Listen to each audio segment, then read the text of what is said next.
Hello everyone, I again welcome to you all in the class of SMDT physics students. आज जो अपन topic जो start करेंगे उसका नाम होगा कॉम्पटन इफेक्ट अर्थात कॉम्पटन प्रभाव। देखिए स्टूडेंट, बात चल रही है हमारी क्वांटम फिजिक्स की, ठीक है, और उसमें अपन वैसे देखा जाए तो एक क्वेश्चन पढ़ रहे हैं इंडिकेंसी ऑफ क्लासिकल फिजिक्स कि भाई क्लासिकल फिजिक्स कहाँ कहाँ फ्लॉप होगी। तो सबसे पहले हमने पढ़ा ब्लैक बॉडी रेडिएशन, उसमें हमने जाना कि कैसे क्लासिकल फिजिक्स फ्लॉप होगी और हमें एक नए फिजिक्स की ज़रूरत पड़ी जिसको अपन मॉडर्न फिजिक्स या क्वांटम फिजिक्स कहते हैं, ठीक है स्टूडेंट। नेक्स्ट उसके बाद हमने देखा फोटो इलेक्ट्रिक इफेक्ट, उसको भी नहीं समझा भाई क्लासिकल फिजिक्स। आज अपन एक टॉपिक ऐसा ही और उठाएंगे जिसको क्लासिकल फिजिक्स मतलब एक्सप्लेन नहीं कर पाई, जो एक्सपेरिमेंटल जो रिजल्ट थे उनको क्लासिकल फिजिक्स के थ्रू अपन एक्सप्लेन नहीं कर सकते, ठीक है। सो उसमें एक टॉपिक है कॉम्पटन इफेक्ट। देखिए स्टूडेंट, कॉम्पटन प्रभाव की अपन बात करें तो बात करेंगे अपन 1923 के आसपास की, ठीक है। एक वैज्ञानिक थे A.H. कॉम्पटन, जिनका क्या नाम था, A.H. कॉम्पटन, ठीक है। उन्होंने कहा कि जब कोई एक्स किरण का प्रकीर्णन जब आप करवाते हो, जब मतलब एक्स किरण का जब आप स्कैटरिंग करवाते हो, सो स्टूडेंट एक टारगेट लेते हैं अपन, टारगेट मतलब लक्ष्य, उस पर क्या इंसिडेंट करवाते हैं, एक्स किरण, और उसका क्या करवाते हैं, प्रकीर्णन करवाते हैं। तो जब प्रकीर्णन करवाते हैं तो आपतित किरण और प्रकीर्णित किरण, इनकी तरंग दैर्ध्य में क्या आता है, डिफरेंस आता है। मतलब जब आप वैल्यू देखोगे प्रकीर्णित तरंग की, तरंग दैर्ध्य की, तो वो बढ़ी हुई मिलेगी with respect to incident ray. That means कि जो प्रकीर्णित किरण होती है उसकी तरंग दैर्ध्य क्या हो जाती है, बढ़ जाती है। तो तरंग दैर्ध्य में यह डिफरेंस या यह शिफ्ट क्या कहलाता है, कॉम्पटन इफेक्ट कहलाता है। और जितना ज़्यादा मतलब जितना परिवर्तन हुआ, मतलब कितनी वो शिफ्ट हुई, उसकी वैल्यू क्या कहलाती है, कॉम्पटन शिफ्ट कहलाती है। एग्जाम में हमें दो प्रकार से क्वेश्चन पूछ सकते हैं कि कॉम्पटन प्रभाव क्या है और कॉम्पटन शिफ्ट किसे कहते हैं। यदि 1.5 नंबर में या 3 नंबर में पूछे तो मैक्सिमम 3 नंबर भी ज़्यादा बोल देना गलत है, बस यदि प्रभाव की और शिफ्ट की बात करें तो 1.5 नंबर में पूछ सकता है, ठीक है। और यदि बड़ा क्वेश्चन पूछा गया तो ये पूछा जाएगा कि कॉम्पटन शिफ्ट के लिए फॉर्मूला डेराइव्ड कर, ठीक है। 3 नंबर में भी न्यूमेरिकल पूछ लेते हैं, इस टॉपिक से न्यूमेरिकल भी पूछे जाते हैं, वो अपन आगे वाले वीडियो में डिस्कस करेंगे, ठीक है स्टूडेंट। तो सबसे पहले अपन स्टार्ट करते हैं कॉम्पटन इफेक्ट को, है ना। तो कॉम्पटन इफेक्ट में अपन लिखते हैं कि जब किसी अक्ष रे को किसी लक्ष्य से क्या किया जाता है, प्रकीर्णित करवाया जाता है। प्रकीर्णित मतलब स्कैटर्ड करवाते हैं ना। जैसे मान लीजिए कि यहाँ पे कोई क्या है, एक एक्स रे सोर्स है, उसके आगे आपने क्या रख दिया, एक टारगेट रख दिया।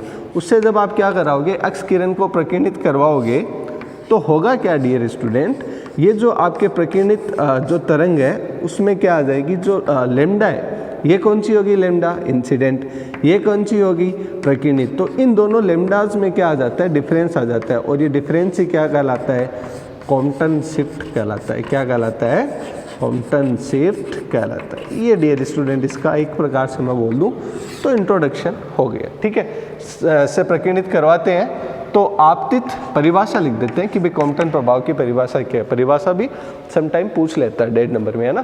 तो जब एक्स रे को किसी लक्ष्य किरण से प्रकीर्णित करवाते हैं, प्रकीर्णित करवाते हैं, ठीक है डियर स्टूडेंट, करवाते हैं, तो आपतित किरण, तो इंसिडेंट रे, आपतित किरण तथा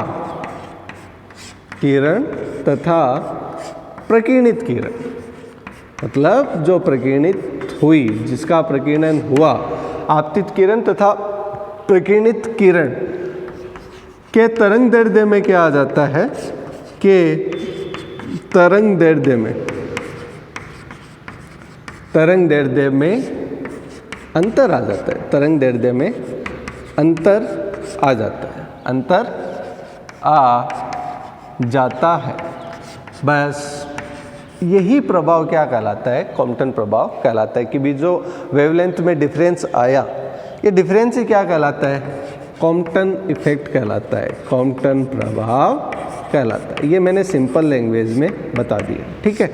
अब आपको कॉम्पटन शिफ्ट पूछ ले तो लेमडा में कितना डिफरेंस आया, वही क्या कहलाती है, कॉम्पटन शिफ्ट। एक एग्जांपल से मैं बताऊं, जैसे मान लीजिए कि इंसिडेंट जो वेवलेंथ थी वो 4000 एंगस्ट्रॉम थी और बाद में होगी 4400 एंगस्ट्रॉम, तो कितना शिफ्ट आया डियर स्टूडेंट, 400 का।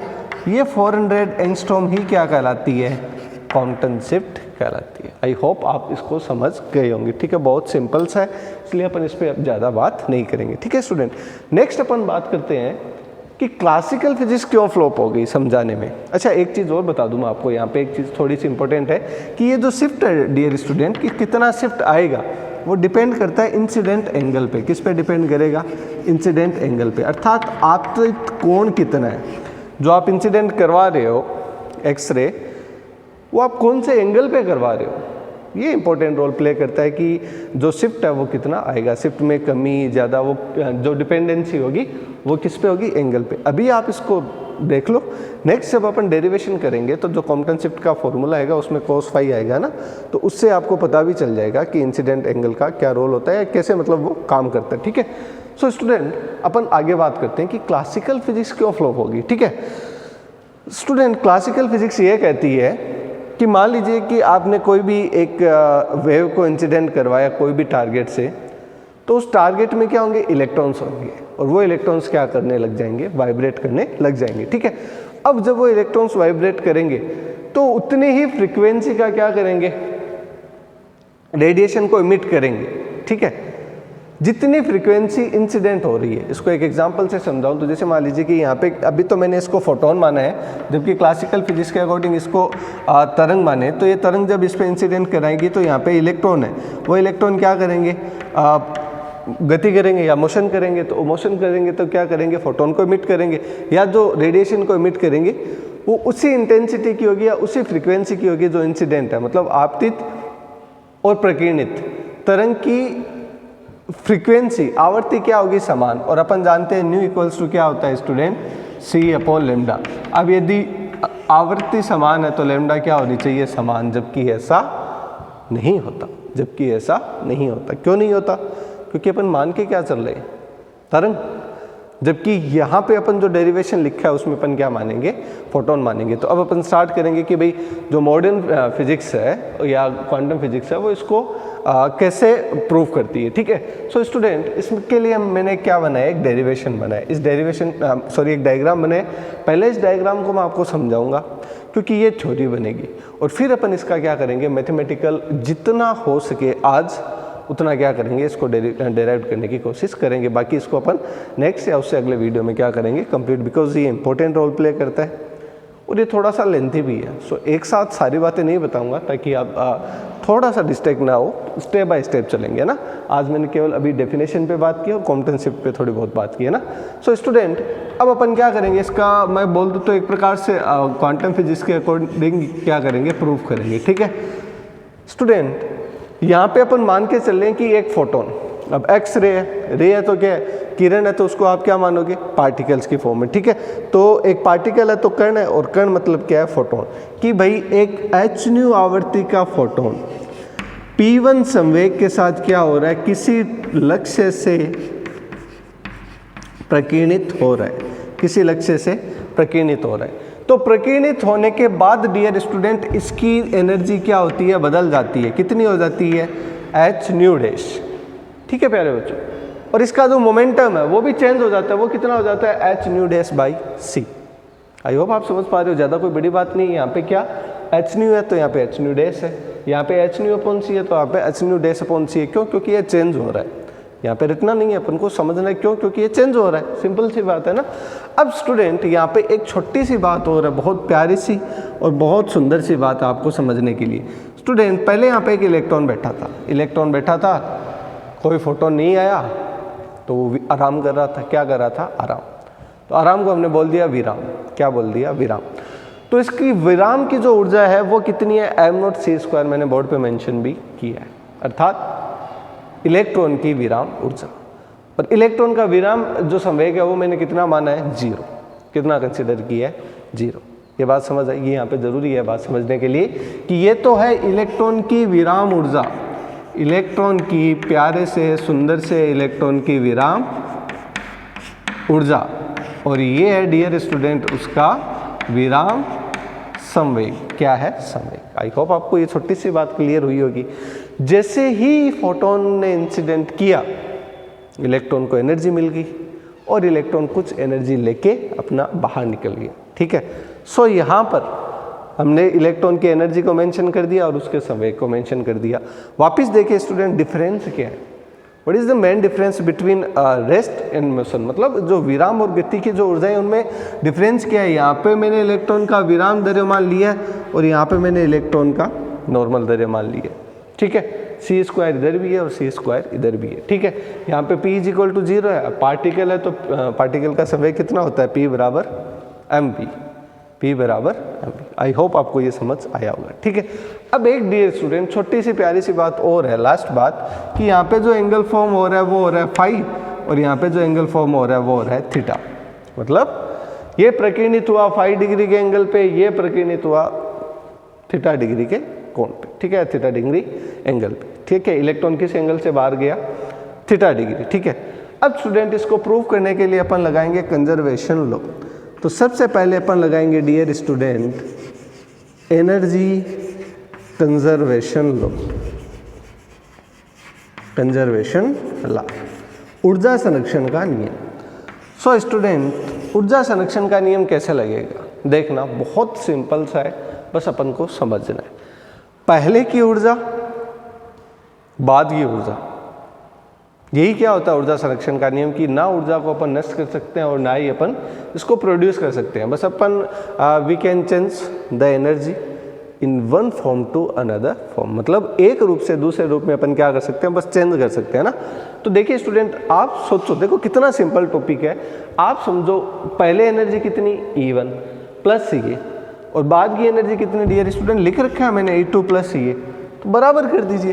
दैट मीन्स पहले की एनर्जी कितनी होगी, h nu plus dear student m naught c square, h nu plus m naught c square. बाद की कितनी होगी, बाद की होगी dear student h nu dash plus कितना हो जाएगा, प्लस हो जाएगा mc स्क्वायर। यहाँ से आप वैल्यू फाइंड आउट करो डियर स्टूडेंट mc स्क्वायर की, तो कितनी आएगी, mc square equals to nothing but ये इस तरफ जाएगा और दोनों में h कॉमन आ जाएगा। So dear student h nu minus nu dash plus dear student m naught c square, इसको अपन बोल देते हैं इक्वेशन 1, इसको अपन बोल देते हैं इक्वेशन 1। अब ये कैसे आई देखो, वापस हमने क्या किया, एनर्जी कंजर्वेशन लॉ लगाया। अब ये एनर्जी कंजर्वेशन लॉ लगाया तो हमने पहले की ऊर्जा और बाद की ऊर्जा को क्या कर दिया, बराबर। पहले की ऊर्जा थी कितनी, E बराबर h न्यू और इसकी एक विराम ऊर्जा, बाद की ऊर्जा h न्यू डैश और इसकी गति की ऊर्जा, ठीक है। नाउ अब अपन अप्लाई करेंगे मोमेंटम कंजर्वेशन अर्थात संवेग संरक्षण। पहले तो हमने ऊर्जा संरक्षण लगाया, अब डियर स्टूडेंट अपन लगाएंगे संवेग संरक्षण। क्या लगाएंगे, संवेग संरक्षण। सो स्टूडेंट यहाँ पे आपको एक छोटी सी और सुंदर सी बात समझनी है। कैसे, यहाँ पे स्टूडेंट अपन संवेग संरक्षण को दो प्रकार से लगाएंगे। फर्स्ट तो अपन लगाएंगे x डायरेक्शन में और सेकंड लगाएंगे अपन y डायरेक्शन, ठीक है। सो अपन जो मोमेंटम कंजर्वेशन अप्लाई करेंगे, फर्स्ट अपन करेंगे इन x डायरेक्शन, ठीक है। किस दिशा में, x दिशा में। अब स्टूडेंट आपको देखना है x दिशा में संवेग कौन से, आप देखो आपको मज़ा आएगा। बहुत सिंपल बताऊंगा और बहुत इसको इजी कर दूंगा जितना पॉसिबल हुआ। देखिए स्टूडेंट, x दिशा में संवेग ये p1, इसका संवेग कितना है, 0 है। तो x दिशा में प्रारंभिक संवेग कितना है डियर स्टूडेंट, 0। तो कितना बचा, ये बचा h न्यू बाई c हुआ, ठीक है।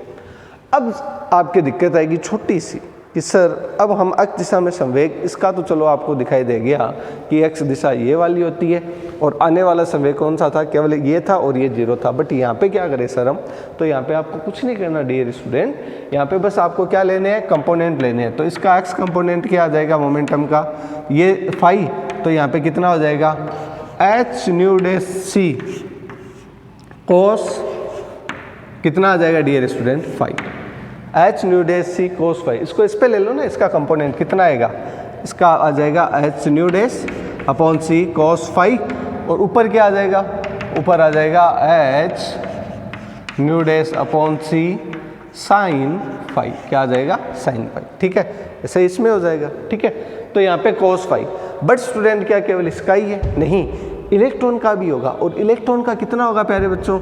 इलेक्ट्रॉन का होगा ये थीटा है, तो ये तो हो जाएगा कितना? Sine phi. तो यहाँ पे कितना हो जाएगा? सॉरी cos फाई है ना, यहाँ पे हो जाएगा mv और कितना हो जाएगा डियर स्टूडेंट? यहाँ पे हो जाएगा cos थीटा या phi? Theta.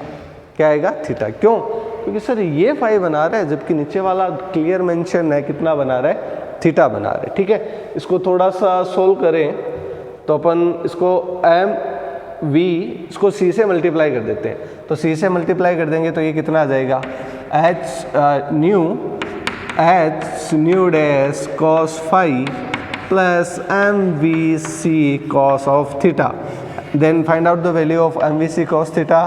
mvc cos theta dear student nothing but ये उस तरफ जाएगा, h कॉमन आएगा, then nu minus nu dash cos phi.